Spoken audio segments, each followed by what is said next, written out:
د مرکزی سیلو دولتي شرکت د مالیې وزارت په همغږۍ او نظارت خپل فعالیتونه له 13 کلو ځنډ وروسته بیا پیل کړل. دغه شرکت د غنمو د ذخیرې او پروسس د اوړو تولید او د وچې ډوډۍ بیلابیلو ډولونو د چمتو کولو په برخه کې فعالیت کوي او د کابل ښار په بیلابیلو سیمو کې د 33 فعالو غرفو له لارې په مناسبه بیه او غوره کیفیت هیوادوالو ته خپل محصولات وړاندې کوي. د مرکزی سیلو دولتي شرکت د ریاست سرپرست انجینر خیال محمد په خپل خبرو کې په دې اړه وویل د کابل مرکزی سیلو په درې بخښونو کې فعالیت لري.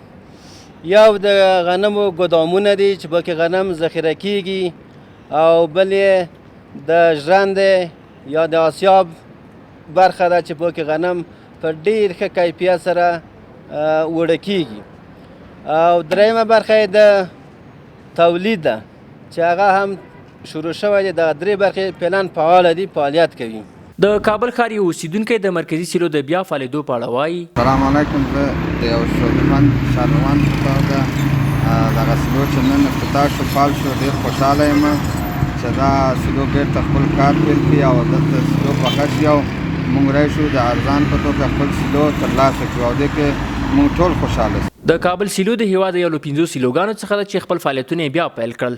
په داسې حال کې چې د هیواد 4 نورې سیلوګانې به هم په نږدې راتلونکي کې خپل فعالیتونه بیا پیل کړي او خلکو ته د کاري زمینې د برابرولو ترڅنګ د هیواد په اقتصاد کې رغنده رول ولوبوي.